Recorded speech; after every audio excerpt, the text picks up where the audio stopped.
Radhe Radhe friends. हम लोगों ने लास्ट क्लास में जो पढ़ा था कंपोजिशन रिएक्शन, अब आ जाते हैं हम लोग डीकम्पोजिशन रिएक्शन पर कि डीकम्पोजिशन रिएक्शन क्या होता है। इस क्लास में हम लोग एनसीईआरटी साइंस की बुक को वर्ड बाय वर्ड पढ़कर और समझकर देखेंगे। इसके बाद हम इसके क्वेश्चन आंसर्स को भी आप तक पहुंचाने की कोशिश करेंगे। चलिए देखते हैं डिकम्पोजिशन रिएक्शन क्या है। तो इसमें एक एक्टिविटी दी गई है, पहले थोड़ा सा इसको पढ़ लेते हैं कि take about 2 gram ferrous sulphate crystals in a dry boiling tube. एक ट्यूब में क्या रखते हैं, ड्राई बॉइलिंग ट्यूब में हम क्या रखते हैं, फेरस सल्फेट के क्रिस्टल्स रखते हैं। Note the colour of the ferrous sulphate crystal. तो इसका कलर क्या है पहले हम उसको नोट करते हैं, फिर उसको हीट करते हैं, ठीक है।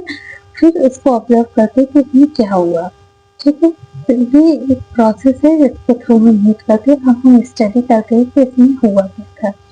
Have you noticed that the green color of ferrous sulfate crystal has changed? You can also smell the characteristic odor of the burning sulfur। यानी कि ग्रीन कलर का जो फेरस सल्फेट है ये क्या होता है, ये चेंज हो जाता है, ये कलर चेंज कर लेता है और इसमें से कुछ स्मेल भी आती है। तो अब कौन सा रिएक्शन होता है इसमें पढ़ के देख लेते हैं। 2FeSO4 ये सॉलिड में है, हीट किए तो Fe2SO3 सल्फेट, फिर SO2 गैस बना और SO3 भी एक गैस बनी, ठीक है। तो फेरस ऑक्साइड बना, फेरस सल्फेट से फेरस ऑक्साइड, ठीक है। In this reaction, you can observe that the single reaction breaks down to give simpler products. This is a decomposition reaction.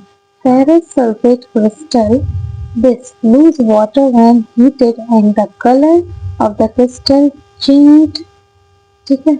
अब इसमें क्या हो रहा है, इसमें सिंपल हम एक सब्सटेंस को हीट दे रहे हैं और उस हीट से ये ब्रेक डाउन हो रहा है। पहले क्या हो रहा था, दो रिएक्टेंट मिलकर एक नया प्रोडक्ट बना रहे थे, लेकिन इसमें ये डीकम्पोजिशन यानी कि यही जो है हीट पाकर ये कंपोजिशन में चेंज होता है, यानी कि 2 और मोर प्रोडक्ट को बनाता है।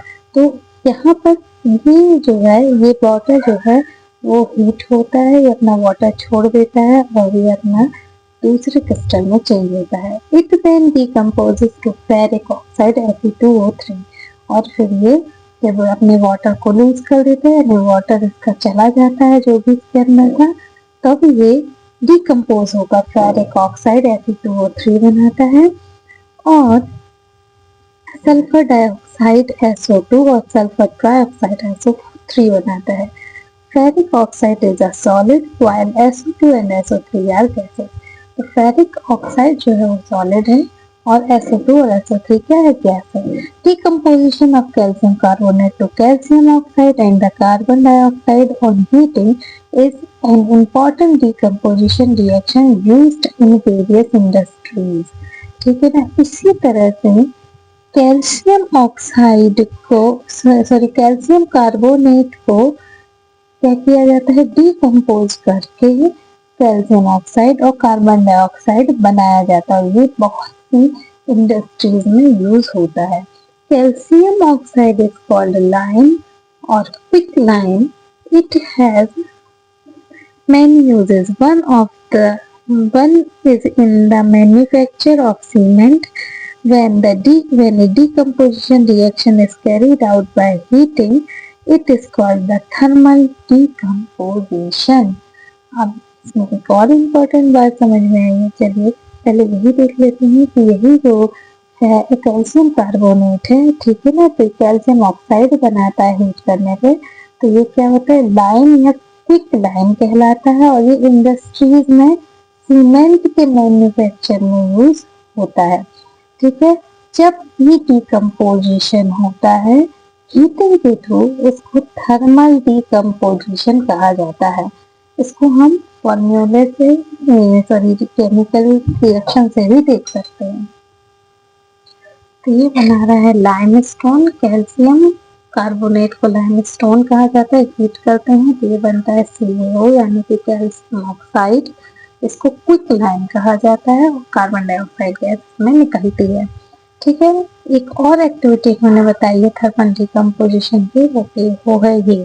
इसमें इन्होंने क्या लिया है, 2 ग्राम ऑफ लेड नाइट्रेट का पाउडर लिया है, बॉइलिंग ट्यूब में डाला है और हीट किया है। ठीक है ना, फिर इसके बाद इसको ऑब्जर्व किया। तो जब ऑब्जर्व करते हैं तो हम देखते हैं कि the emission of brown fume, ठीक है ना, ब्राउन कलर की फ्यूम भाप की तरह निकलती है। ये फ्यूम क्या है, नाइट्रोजन और डाइऑक्साइड है। The reaction that takes place is, तो जो रिएक्शन होता है तो ये होता है, ये है 2PbNO3, 2 सॉलिड हीट, यहाँ पे बना लेड ऑक्साइड, ये भी सॉलिड है PbO, फिर बना नाइट्रोजन डाइऑक्साइड एक गैस है और ऑक्सीजन इसके साथ बना। तो let us perform some more decomposition reactions in the activity. तो और भी 2 एक्टिविटीज दी गई हैं, उसमें भी इसी तरह के डिकम्पोजिशन के रिएक्शंस दिए गए हैं थ्रू थर्मल एक्टिविटी। ठीक है, तो वो इसको हम पढ़ेंगे नेक्स्ट क्लास में।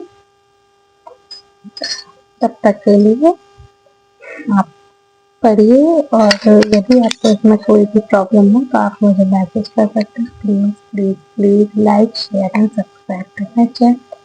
Thank you. राधे राधे।